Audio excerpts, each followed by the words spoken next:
प्रश्न है, ऋग्वेद कालीन आर्यों और सिंधु घाटी के लोगों की संस्कृति के बीच अंतर के संबंध में निम्नलिखित कथनों में से कौन से सही हैं? पहला है, ऋग्वेद कालीन आर्य कवच और सिर स्टार हेलमेट का उपयोग करते थे, जबकि सिंधु घाटी सभ्यता के लोगों में इनके उपयोग का कोई साक्ष्य नहीं मिलता है। दूसरा है, ऋग्वेद कालीन आर्यों को स्वर्ण, चांदी और ताम्र का ज्ञान था, जबकि सिंधु घाटी के लोगों को केवल ताम्र और लोहे का ज्ञान था। ऋग्वेद कालीन आर्यों ने घोड़े को पालतू बना लिया था, जबकि इस बात का कोई साक्ष्य नहीं है कि सिंधु घाटी के लोग इस पश को जानते थे। नीचे दिए गए कोड का प्रयोग कर सही उत्तर चुनिए। केवल एक, केवल दो और तीन, केवल एक और तीन, एक, दो और तीन। इसका सही उत्तर होगा नंबर 1 और 3।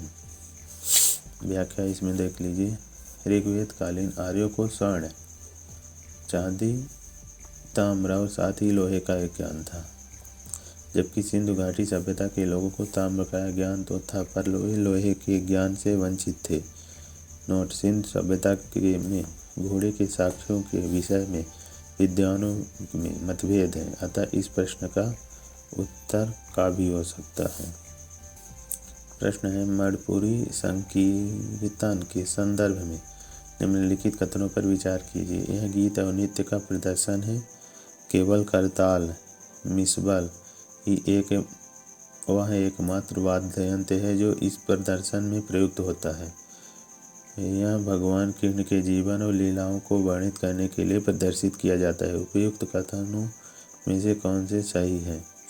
केवल एक, 2 और 3, केवल 1 और 3, 1, 2 और 3। इसका सही उत्तर होगा नंबर 1 और 3। व्याख्या देख लीजिए। इसमें मणिपुरी संकीर्तन में पारंपरिक रूप से गायन, वादन और नृत्य किया जाता है। इसमें विशेष तौर पर मणिपुर के मैदानी भागों में रहने वाले वैष्णव परिवारों के धार्मिक उत्सवों और उनके जीवन के विभिन्न चरणों को कला के माध्यम से प्रदर्शित किया जाता है। यह संकीर्तन मंदिर के केंद्रीय भाग में होता है, जहाँ पर कलाकार गायन और नृत्य के जरिए भगवान कृष्ण के जीवन और कृत्यों का वर्णन करते हैं। बड़े ही विशिष्ट रूप में उपासकों से भरे हाल में ढोलन बजाने वाले और गायक नर्तक अपनी कला का प्रदर्शन करते हैं। प्रश्न है, निम्नलिखित में से कौन ब्रिटिश शासन के दौरान भारत में रैयतवाड़ी बंदोबस्त के प्रारंभ किए जाने के संबंध में था? Lord Cornwallis, Alexander Read, Thomas Munro. नीचे दिए गए कोड का प्रयोग कर सही उत्तर चुनिए। केवल 1 और 3, 2 और 3, 1, 2 और 3। इसका सही उत्तर होगा 2 और 3। व्याख्या देख लीजिए। मद्रास प्रेसिडेंसी में सबसे पहले थॉमस मुनरो और कप्तान रीड द्वारा रैयतवाड़ी प्रणाली को शुरू किया गया था। इस बाद में इसे बम्बई, बंगाल के कुछ हिस्सों, असम, कुर्ग आदि तक बढ़ा दिया गया था, जबकि लॉर्ड कॉर्नवालिस द्वारा स्थायी बंदोबस्त प्रणाली को शुरू किया गया था। प्रश्न है, निम्नलिखित कथनों पर विचार कीजिए।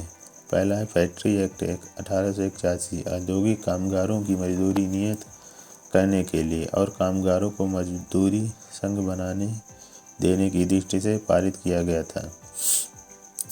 N.M. लोखंडे ब्रिटिश भारत में मजदूर आंदोलन संगठित करने के अग्रगामी थे। उपयुक्त कथनों में से कौन सा सही है? केवल 1, केवल 2, 1 और 2 दोनों, न तो 1 और न ही 2। इसका सही उत्तर होगा केवल 2। व्याख्या इसमें, फैक्ट्री एक्ट 1881 में औद्योगिक कामगारों को मजदूर संघ बनाने की अनुमति नहीं प्रदान की गई थी।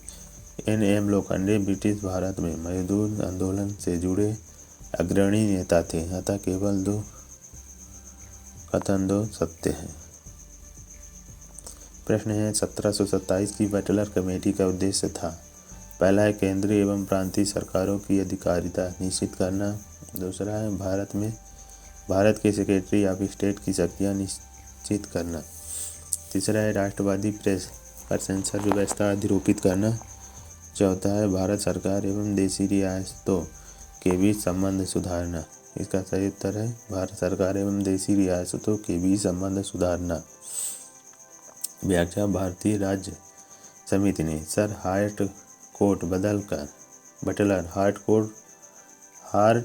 बटलर की अध्यक्षता में 1927 में एक समिति गठित की जिसे बटलर समिति भी कहा जाता है। इस समिति का गठन भारत सरकार और देशी राजाओं के बीच के संबंधों की जांच और स्पष्टीकरण के लिए किया गया था। इसके गठन का उद्देश्य भारत सरकार और भारतीय राजाओं के मध्य संबंधों की जांच करना और उनके मध्य के इन संबंधों को बेहतर बनाने के लिए सुझाव देना था ताकि ब्रिटिश भारत और देशी रियासतों के मध्य संतोषजनक संबंधों की स्थापना की जा सके।